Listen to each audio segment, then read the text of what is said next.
¿Qué tal? Soy Ray y estamos con Diego Cabot para Rancast. ¿Vos pensaste que te ibas a meter en tantos quilombos o no?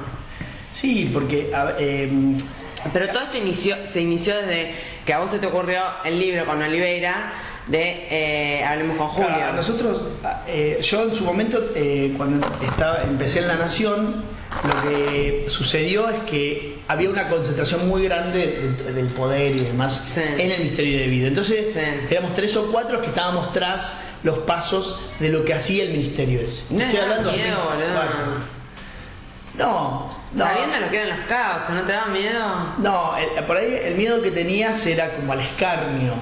Porque en el diario siempre nos bancaron, digamos. O sea, digo, ahora el miedo para vos, tu familia, o sea, el miedo de estar investigando. Bueno, cuando me metí en esto, ahí tuve, algunos temores, porque además hubo conversaciones concretas con el fiscal donde me decía, es posible que si esto se filtra nos maten, ¿no?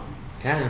Y dice, porque en la Argentina, me decía él, se mata por venganza, no se mata en este tipo de casos, no se mata por venganza, se mata por silencio. Entonces me decía, por silencio se mata en Argentina. Y bueno, imagínate que esto es una causa que a mucha gente le interesaría silenciar. Obvio. Muchos poderosos. Entonces me decía, hay que tener mucho cuidado. Y bueno, el mejor, digamos, la mejor forma de defensa era claramente que no se sepa nada. Entonces trabajamos, entre otras cosas, no solamente con por alumnos, eso, leí que trabajaste, ¿no? Sí, con alumnos y demás, con alumnos míos que son periodistas, que están haciendo una maestría, no es que son alumnos de grado, son ya de posgrado. Pero además tuvimos muchísimo cuidado que no se filtre nada por varias razones. Una de ellas tenía que ver con esto y otra tenía que ver con la estrategia de investigación, que si se sabía, era como todo, es como dar la campana, o sea, tocas la campana si se sabía. Claro, ¿no? Entonces, porque gran parte del éxito del fracaso tenía que ver con la sorpresa, con que todos se encuentren abrumados ante una causa y eso genere lo que generó finalmente, que es la sensación de que la mejor de los escenarios que vos podés proyectar si estás adentro de la causa es sentarte, contar lo que hiciste, arrepentite y vemos qué pasa, ¿no?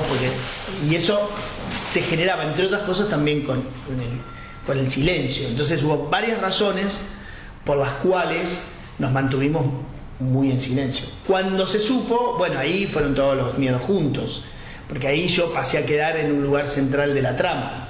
Aunque no me hubiese gustado, yo hubiese preferido seguir siendo un periodista que lo cubre, quedé metido en una trama.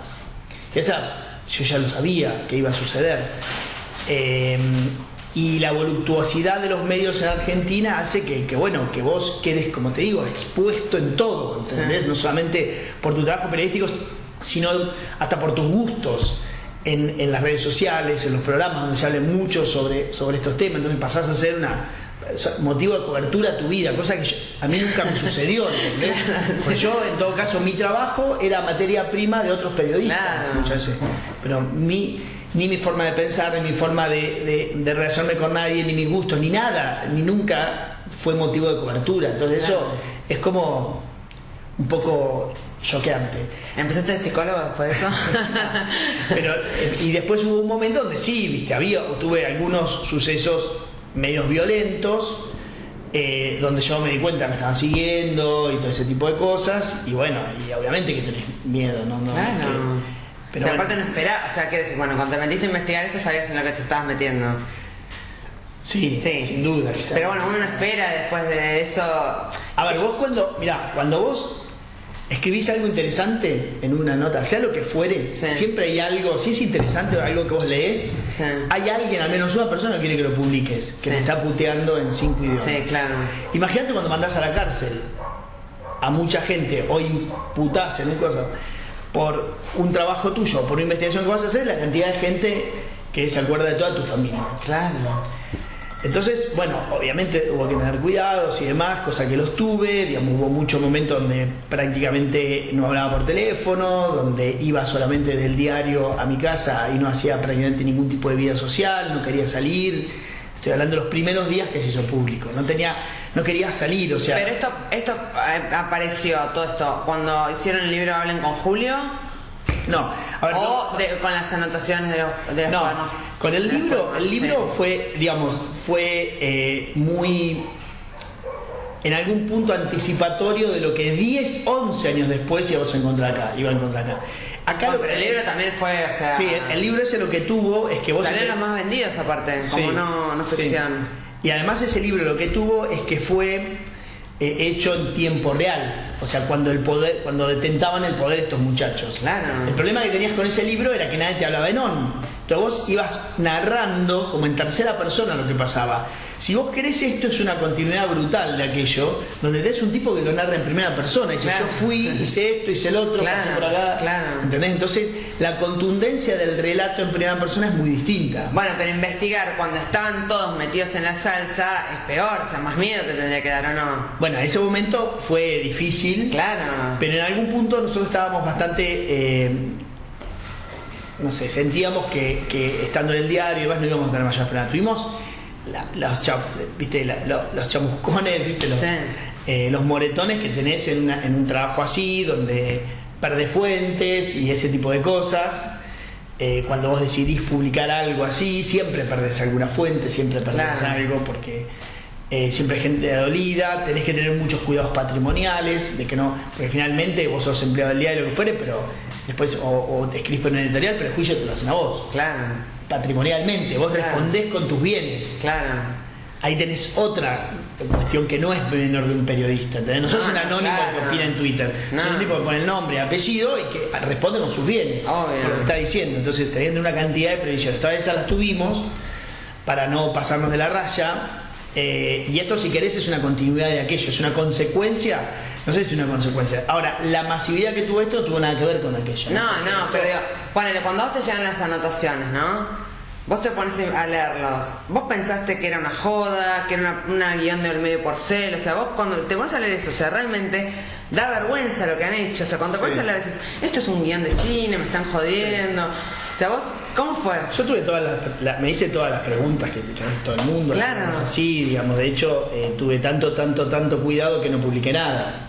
Porque vos imaginate que yo debo ser el único tipo del planeta que con semejante cosa no publicó nada. Nosotros publicamos el día que la justicia movió 31 de agosto de este año. La madrugada del 1 de agosto, 31 de julio, 1 de agosto, esa madrugada, cuando la justicia mueve la primera ficha, nosotros contamos todo, sabíamos todo, porque la justicia estaba moviendo esa ficha, pero no lo publicamos nosotros.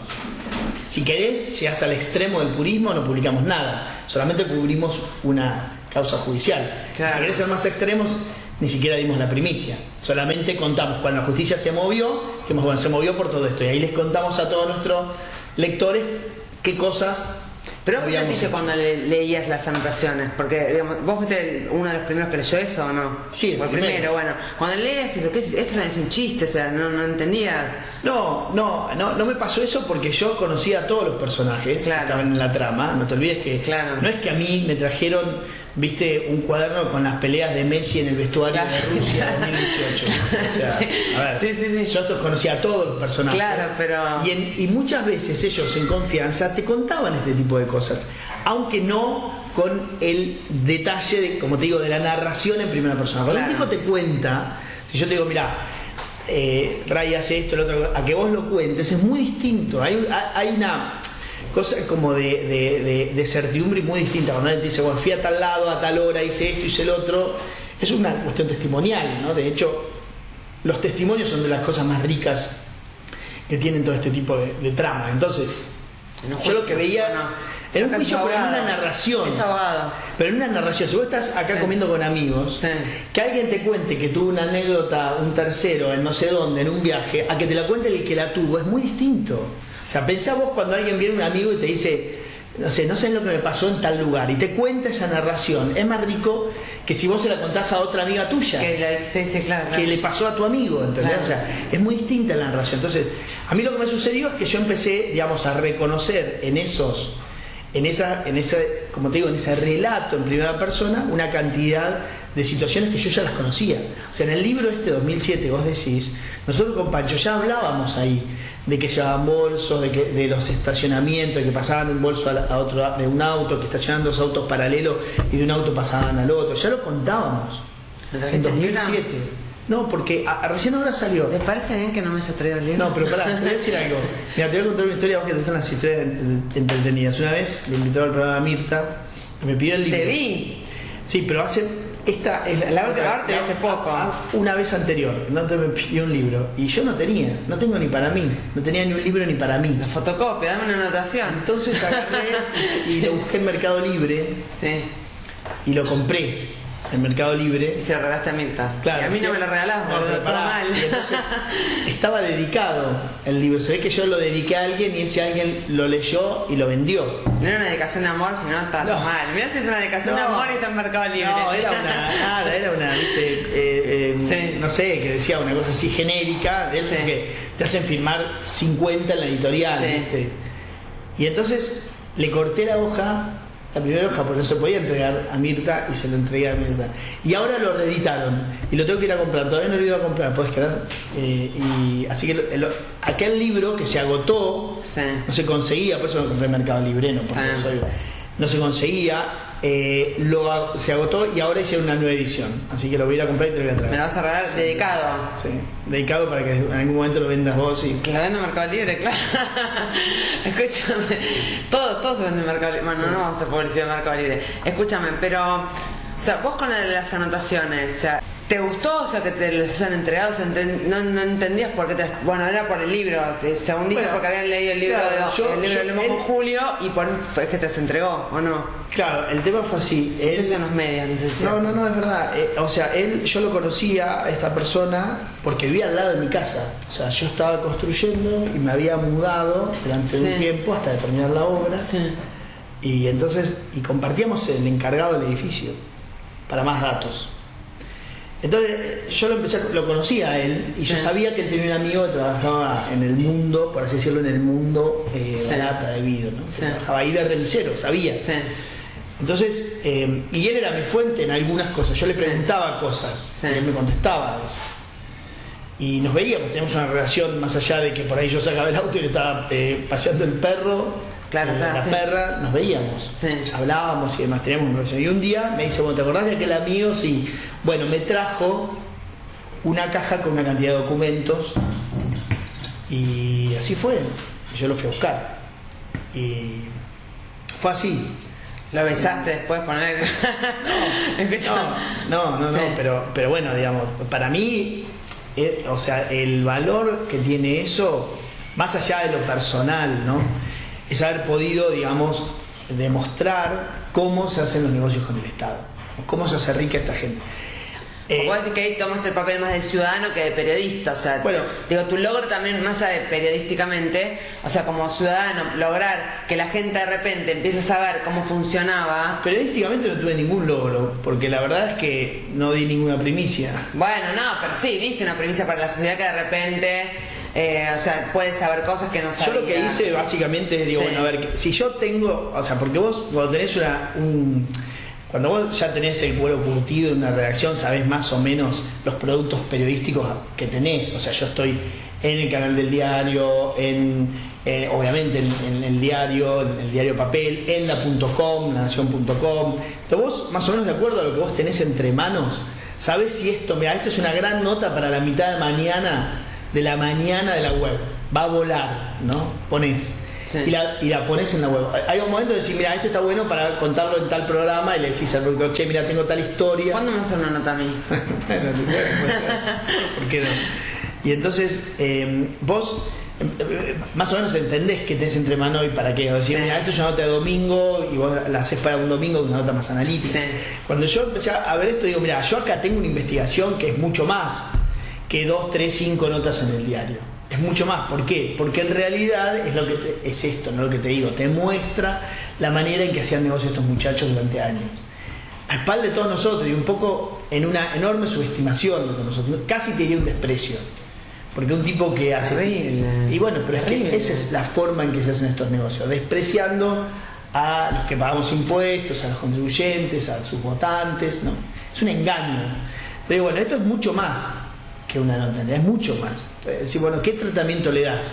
Entonces ahí es cuando yo siempre me empecé a plantear desde entrada, cuando empecé a chequear que esto realmente era así, para dónde lo iba a ir, digamos, llevando a esta investigación, porque yo estaba convencido, de hecho lo estoy, que era mucho más que 2 o 3 o 5 notas en el diario.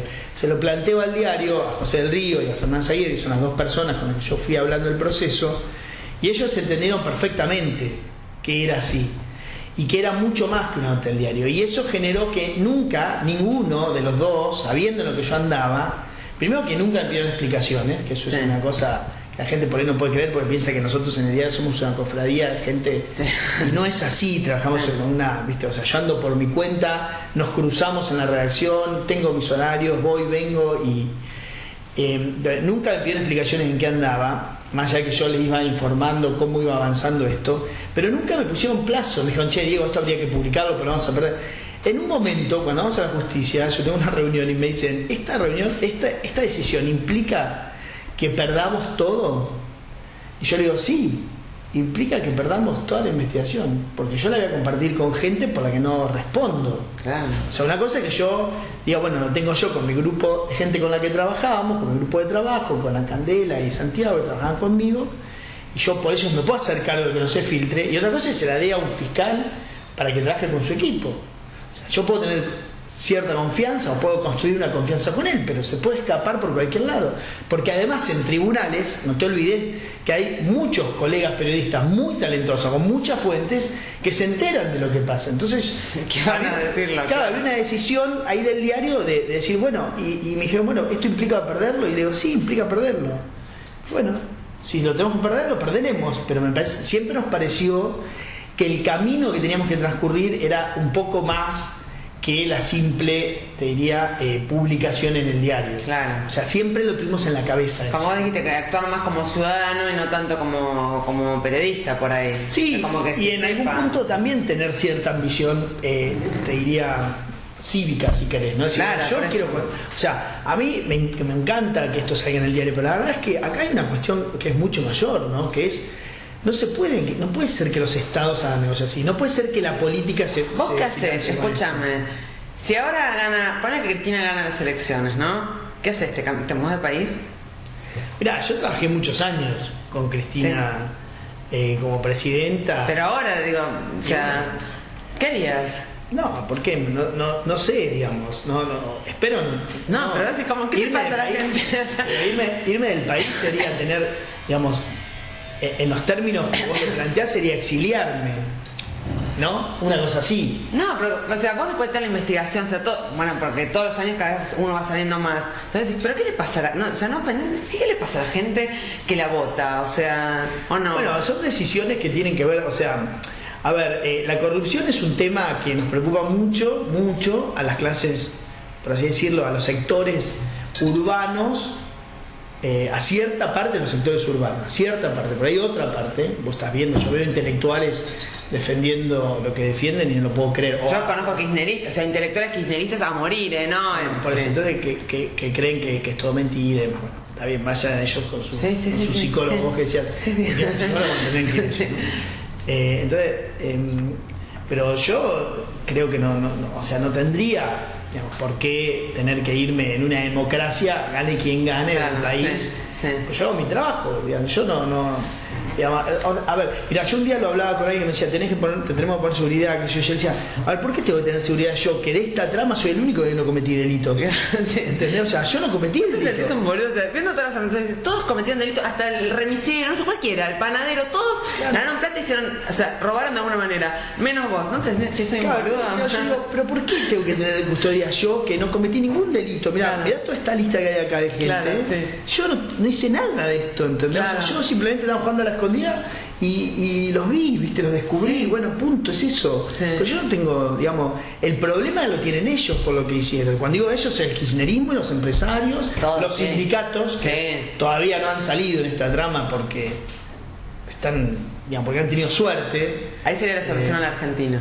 No, o sea, humilde opinión, que no entiendo nada de política. Pero lo real es que digamos, que hay una cuestión muy ¿Estás complicada. Investigando otra cosa?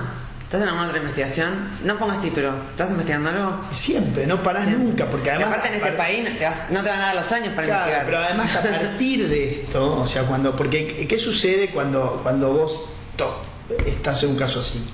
¿no?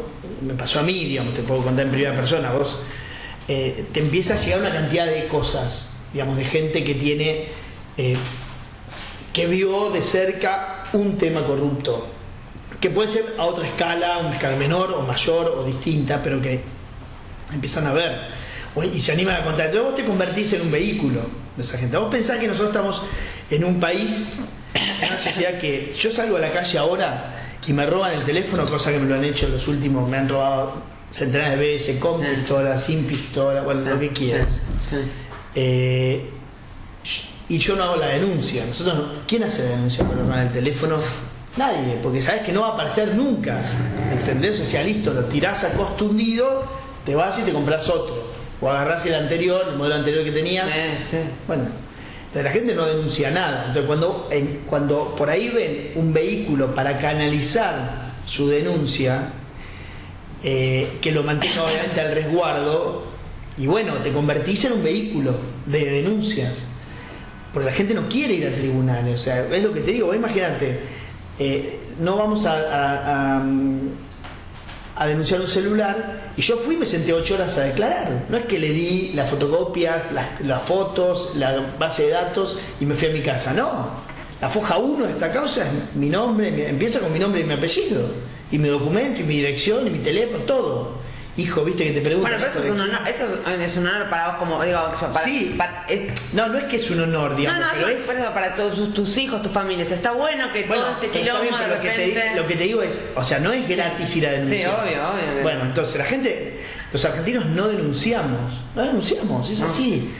Porque sabemos que no va a pasar nada. O sea, de hecho no pasa nada. Bueno, entonces, no lo denunciamos. Ya las compañías de seguro no te piden la denuncia, vas y decís, mirá, me robaron la cubierta, bueno, vení, viste, no sé qué, te dan una cubierta que se la compra el que te la robó a vos y te la ponen en el auto, ¿viste? Porque es así. Bueno, entonces, cuando la sociedad la justicia no está muy a mano y no hay mucho resguardo para al que denuncia, ¿entendés? Entonces, claro, vos te sentís como disválido, si querés, cívicamente a la hora de denunciar. Entonces, cuando vos encontrás un vehículo, ¡boom!, ahí se canaliza una cantidad de cosas. Entonces vos agarrás mi teléfono, mis redes sociales, mi correo. O sea, al diario, por primera vez en años, me llegan anónimos, cartas anónimas, escritas muchas veces manuscritas, de gente que me dice, mira, acá al lado hay un vecino que es tal, que es el de Estaferro de tal, que tiene tal cosa, que no tenía nada en tal año y ahora anda no sé qué y viaja no sé cuándo. Y te cuentan historias. De hecho, o sea, ahora cagaste, te vas a pasar tu vida entera investigando. De hecho, yo no tengo capacidad para canalizar esa. Te digo, si te doy, ponele, no sé, 10.000, no sé si me quedo corto. De gente que te manda cosas, te manda pequeñas historias, pequeños datos que están buenísimos. Mirá, una vez uno me manda un día, me dice, mirá, Diego, te quiero mandar esto. Yo hice el río Chubut en kayak. Vos fíjate, en el 2000, ponele, no sé, 8, por cierto algo. Por el río, mientras íbamos en kayak, nos encontrábamos con estos pozos cada tanto. Y le sacó fotos porque le llamaban la atención, eran pozos relativamente rectangulares, como si fuesen, viste, a enterrar un sarcófago, y me las mandaba, ¿entendés? Y vos decís, bueno, esa persona quizás es nada, posiblemente sea nada, yo creo, creo mirá por lo que mirá si son evidencia y plata. No, pero creo por lo que averigüé que son los pilares para lo que iba a ser después la línea de alta tensión. Cada cosa vos tenés que investigar. Claro, pero en realidad la gente se anima y te manda cosas que por ahí tenías guardadas y que bueno, ese caso es uno que le llamó la atención andando en kayak, en un río, y 10 años después o 7 años después u 8 me lo manda así, ¿viste? Entonces digo, de hecho lo que voy a hacer esta semana, no es la que viene, no, porque casi no estoy en Buenos Aires, pero la que viene me voy a juntar voy a convocar a 5 o 6 periodistas, los que quieran del diario, les voy a abrir todas mis redes sociales, todo, y digo, muchachos, ojo, busquen y acá hay información, cada uno agarre lo que quiera, ¿no? Mira, nos pasó, por ejemplo, hay gente que te dice no me investigues, o sea, a mí me daría caso que me investiguen, de repente decís, no. O sea, no, hay gente que dice, no como sugerencia, tipo como amenaza, con esto de las anotaciones, esto diciendo, bueno, flaco. Yo creo que lo que pasa ahora es que muchos interlocutores que yo tenía entendieron el costo de mentirme.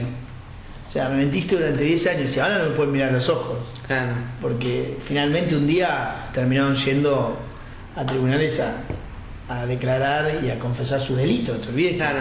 O sea, el arrepentido en Argentina es un tipo que sale de tribunales con un delito bajo el brazo, asumido por él. No es que un juez le va a decir usted es culpable o inocente. No, ya dijo él, yo hice tal delito, ¿entendés? Yo maté, si querés, ¿no? Sí. Es el asesino confeso. Claro. No es que ahora va a haber un juicio para ver si el tipo mató o no mató. No, el asesino dijo yo maté. O sea, es confeso.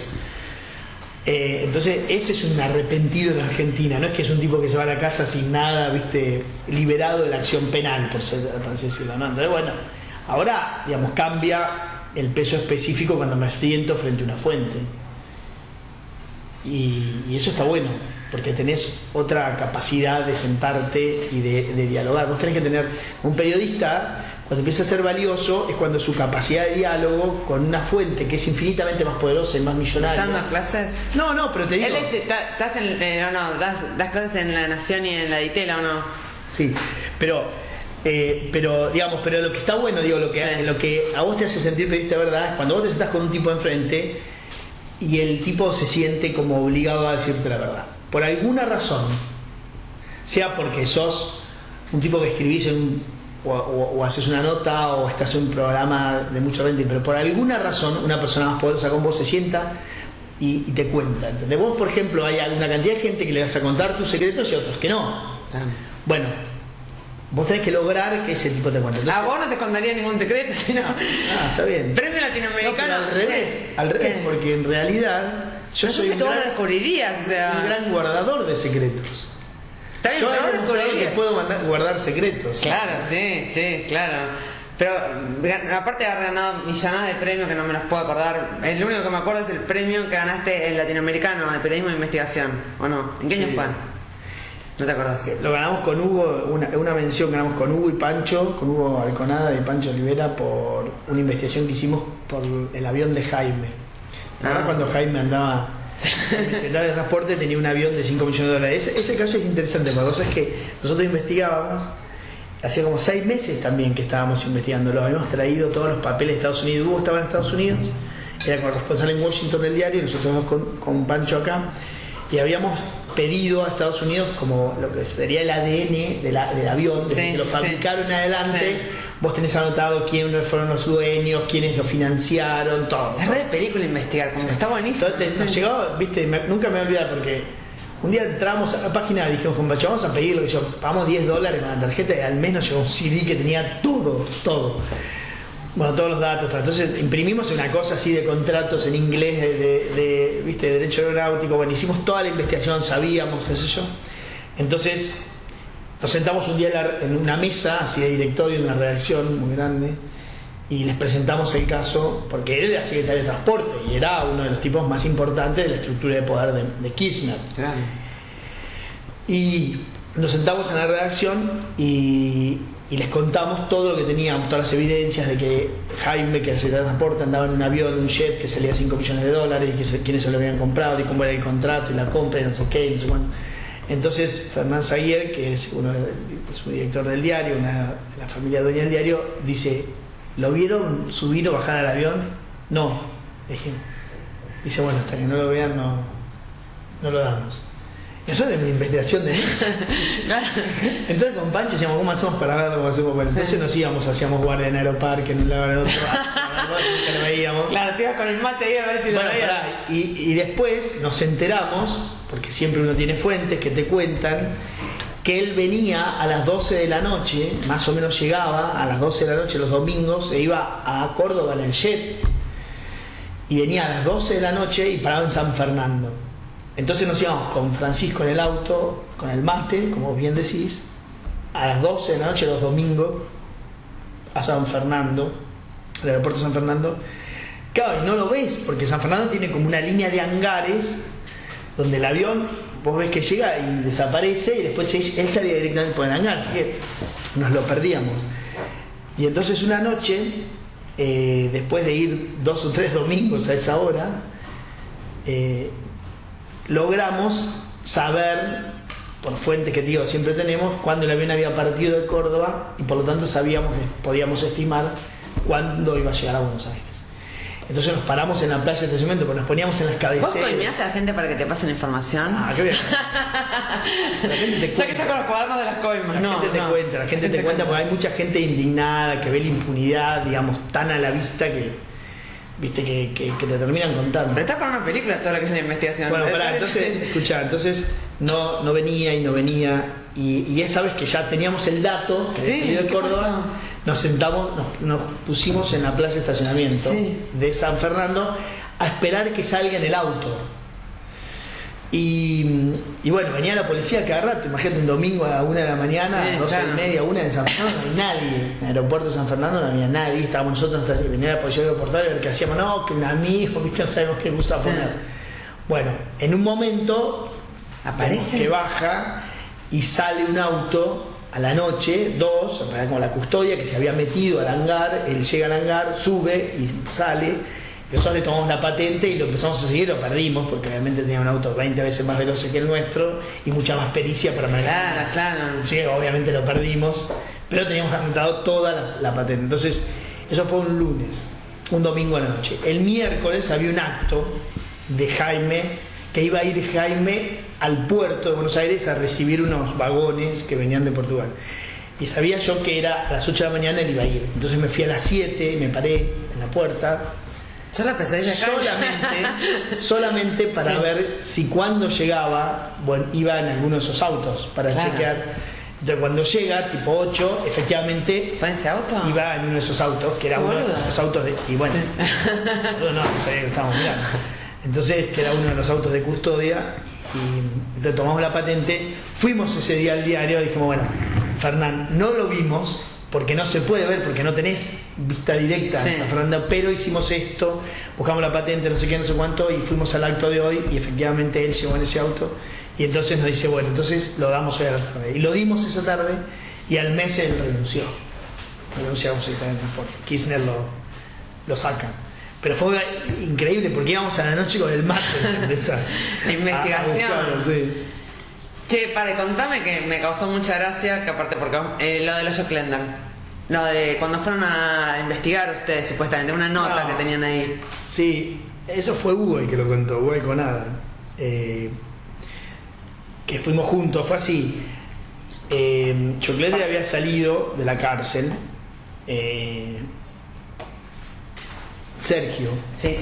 el que estaba en Sueños Compartidos, esa Sí, fundación y demás, y estaba en la construcción de vivienda, y había salido, lo habían metido preso y ya había salido. Entonces nos invitó a comer una nota.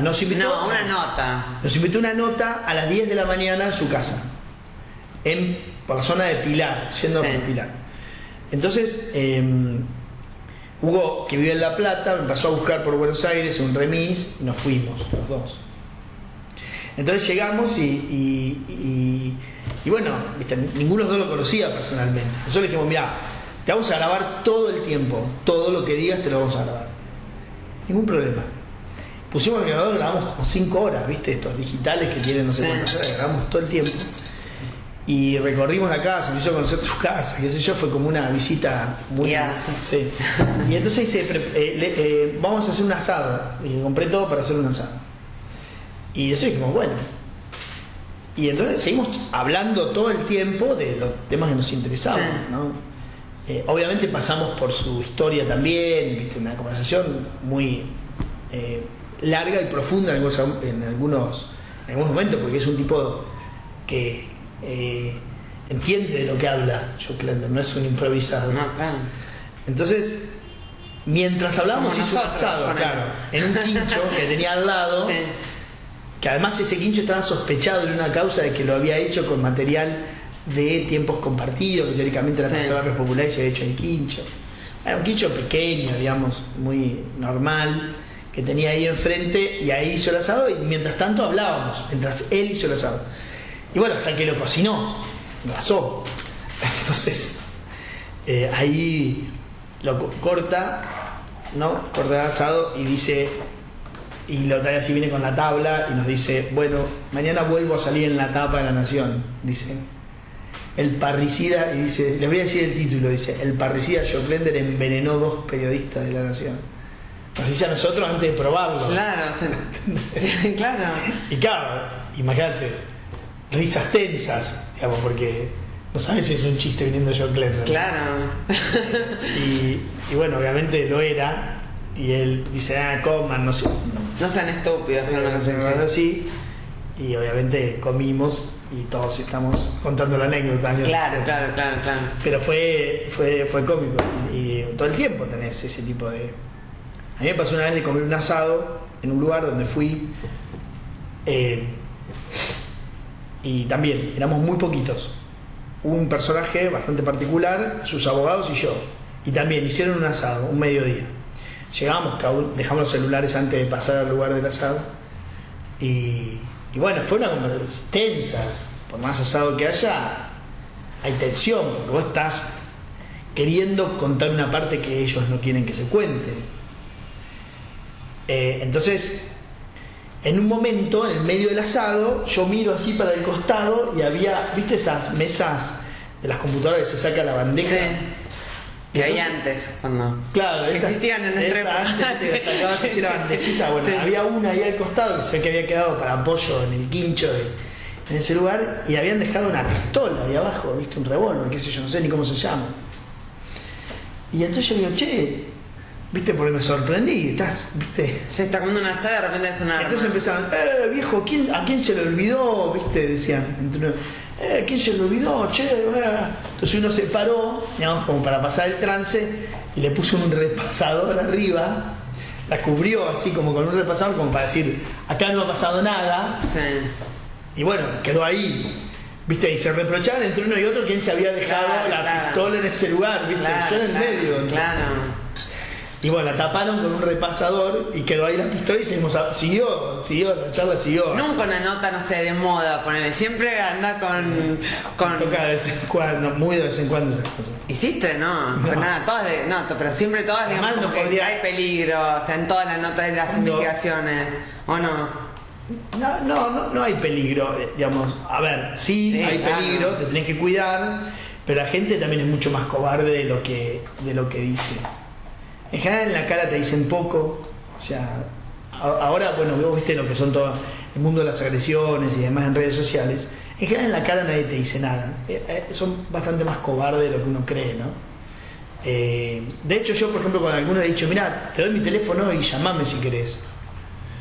Y nadie te dice nada, jamás, nadie se atreve a llamarte, o muy poca gente puede, digamos, sentarse así frente a vos y que no digo, esto te estoy diciendo, no es que no discutís con alguien por cuestiones que tienen que ver con tu mirada sobre una determinada cosa. Eso sí sucede y está perfecto y es el juego de la democracia. Entonces, claro, sí. es maravilloso que así sea, y yo, digamos, me sentiría que algo estoy haciendo mal si digamos, si no hay nadie que critica mi trabajo, ¿no? Pero la agresión per se, ¿viste? El tipo que te dice, por ejemplo, no sé, yo por ahí abro el mail y encuentro así que me dicen, te van a agredir a más no poder, pero con una descalificación tan espeluznante y horrible, ¿viste? Que o sea, te da por decirle, este hombre necesita ayuda, o esta mujer, ¿viste? O sea, no te puede desear lo que te desea. Yo puedo estar absolutamente, digamos, de acuerdo con alguien que no le gusta lo que yo hago, y está perfecto, porque está bien y debe ser así. A mí no me gusta lo que hace una cantidad de gente. Ahora, desearle lo peor que te puedas imaginar, desde la muerte hasta... es algo muy complicado, ¿no? Entonces yo digo, yo por ahí le doy el teléfono a esa gente. Digo, toma, mira, acá está mi teléfono, llamame. Pues por ahí estás necesitando otra cosa, más que agredirme a mí, tenés algún problema.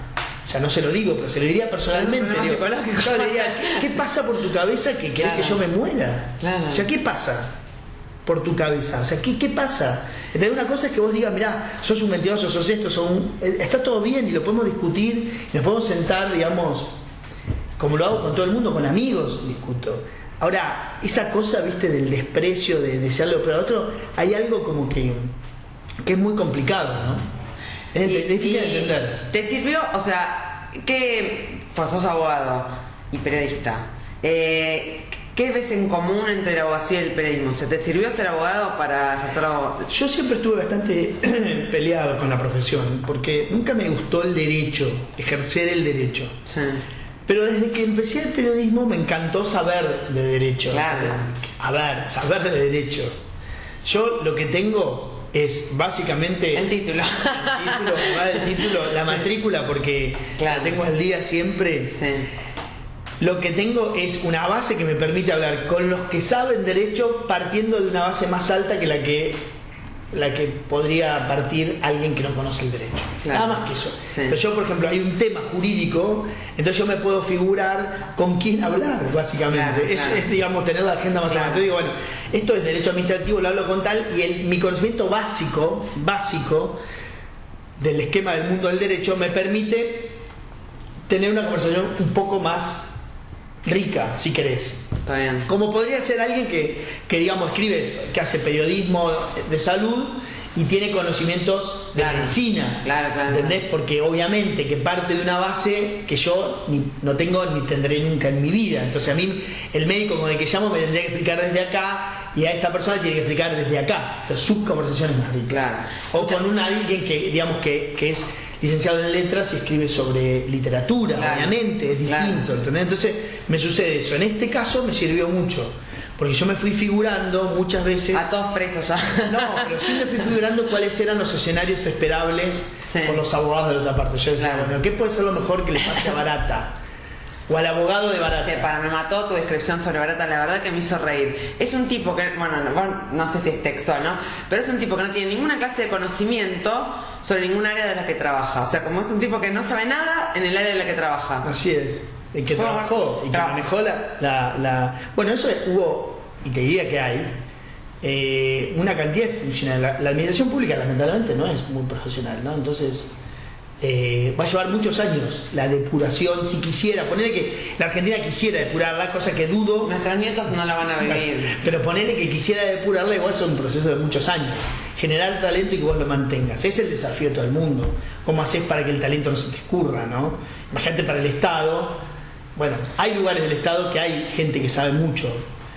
Ponele que son más profesionales, ponele el INTA, tenés gente que sabe mucho de lo que hace, tenés mucha gente que sabe mucho, obviamente del Banco Central, que hay un staff histórico, en el INDEC, en muchos lugares del Estado, pero no es la generalidad, ¿no? ¿Vos crees que estos cuadernos de investigación, ¿verdad? La investigación tapa un poco los problemas de hoy en día de la política argentina? Yo creo que, digamos, esa es una visión que... Creo que muchos medios decían eso, como que es una manera de tapar Sí. todo el quilombo que Sí, hay en la obvio, Argentina. Lo escuché, digamos, y bueno, a ver, vos acá hay un tema que es decir, bueno, una cosa son los hechos, otra cosa son las interpretaciones que vos haces. Los hechos son esto, ¿no? Ayer Sí. Sabater estaba yo en Uruguay y decía, hay un hecho concreto que es que Alemania en la Segunda Guerra Mundial invade Bélgica. No es que Bélgica invade Alemania, Alemania invade Bélgica. Después vos, si querés, podés hablar Dibujarla de lo que quieras, claro. Esos son los hechos. Después a partir de eso puedes decir no, pero en realidad, bueno, interpretar una cantidad de cosas de acuerdo a las circunstancias. Entonces, acá hay una cantidad de hechos que yo mostré. Ahora, nosotros en la Argentina tenemos ese sesgo de que solamente importan un par de temas. Por ejemplo, ¿no? Subestimando a todos nosotros, lo habrás escuchado, el mejor momento para la mala noticia es el Mundial de Fútbol, porque ahí todo el mundo está mirando el fútbol y no se habla de otra mirá, cosa. sí. Entonces vos decís, bueno, esa concepción finalmente lo que está indicando es que la Argentina es monotemática, si querés, ¿no? Entonces hay un tema que gana la pantalla, los medios, el papel, y le gana a todos, y vamos todos hablando de eso, desde nosotros hasta el taxi que te tomás, hasta el encargado de tu edificio y hasta tus Sí. amigos en el bar, y gana eso, ¿no? Por ejemplo, los problemas de vestuario en Rusia 2018, si querés, ¿no?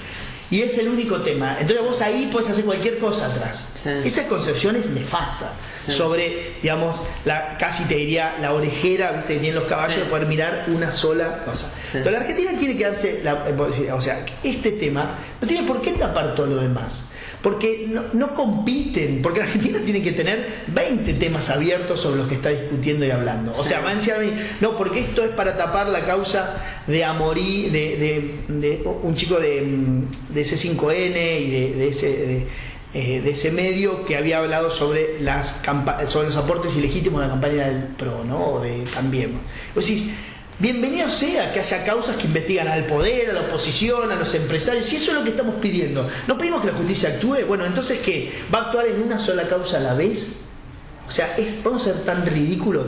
¿Cuántos temas sobre los que vos estás en tu vida diaria paralelo andás? En tu trabajo, con tus amigas, con esto, con el otro, con cambiar el auto, con pintar la casa, con tu proyecto. Bueno, todos tenemos 10 cosas a la vez. Y al país le pedimos que vaya por una. Entonces decimos, no, como está este tema, está para tapar. No, ¿viste? No podemos ser tan pequeños en nuestras, en nuestras intenciones, digamos, de que se debatan 20 cosas. Como vos decías, o sea, en parte fue un tema de que uno entonces no ve, no sé, la inflación. Bueno, ahora el tema es la inflación, pero más allá de eso, o sea, en el momento apenas salió todo, como que era central el tema, ¿no? Bueno, pero pasó a ser central por te diría, primero, por dos cosas, ¿no?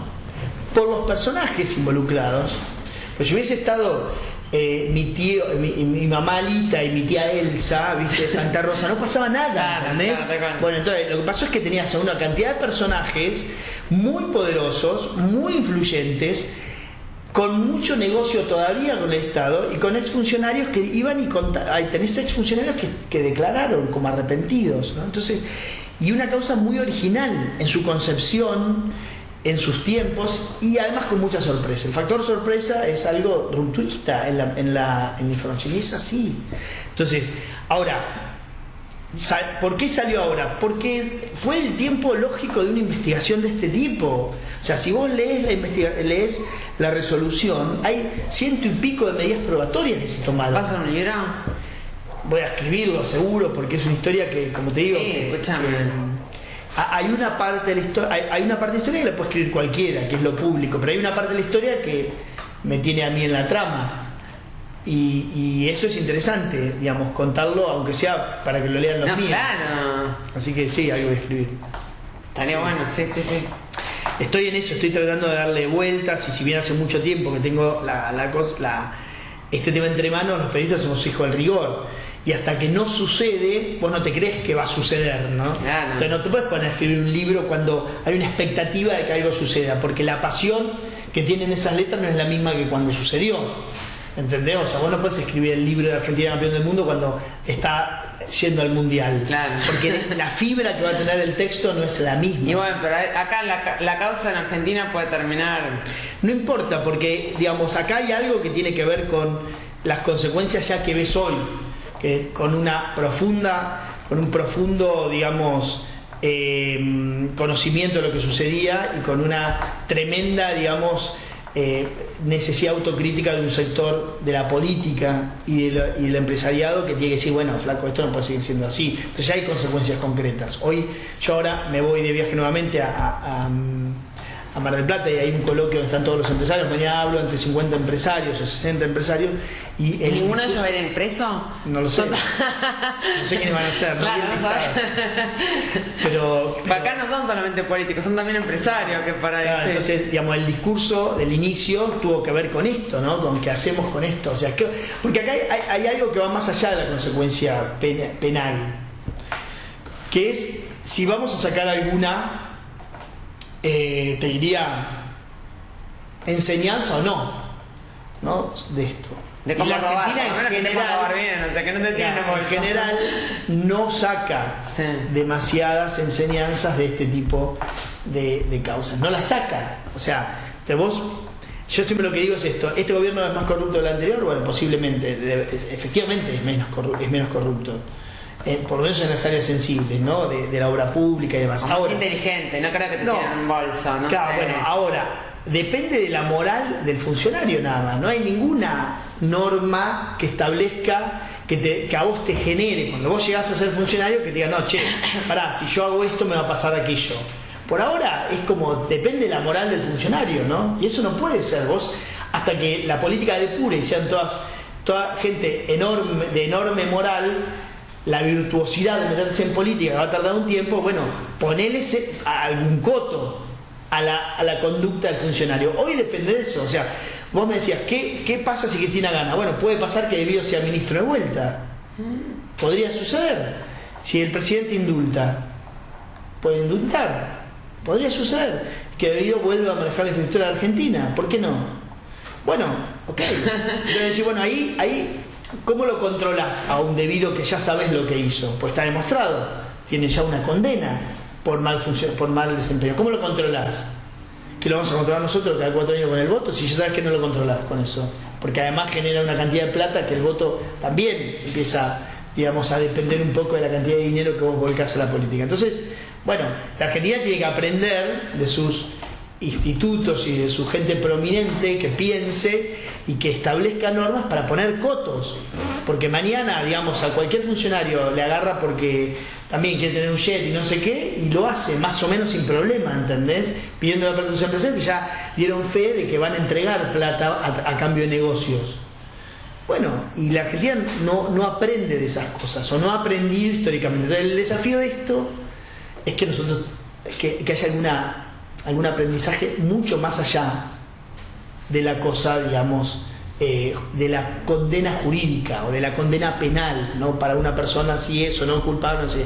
Bueno, ya lo mostraste, ¿no? Que acá hay un esquema. Lo reconocieron todos, lo están reconociendo todos. Bueno, ¿cómo se cambia, no? Muchas gracias por todo. No, por nada.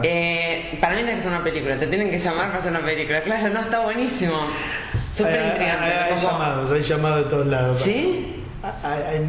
Hay mucha gente interesada. Claro, está buenísimo. A ver, en realidad, viste, cuando hay una historia, hay personajes que realmente son, digamos, generan una historia, ¿no? Personajes. Hay, no sé, por cierto, hay biografías, ¿no? que son historias. Y hay a veces historias que se imponen porque tienen hechos que son atractivos. La relación de la prensa con las áreas de poder genera mucho atractivo. De hecho, viste que hay películas súper interesantes de Post, por ejemplo, sí, ¿no? Donde cuenta una trama y eso, básicamente publicamos o no publicamos, ¿no?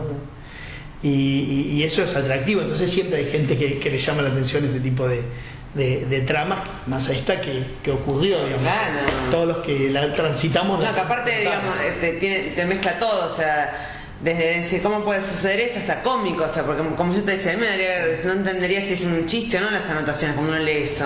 Y sí. Bueno, nada, muchas gracias por todo, un placer. Bueno, muchas gracias.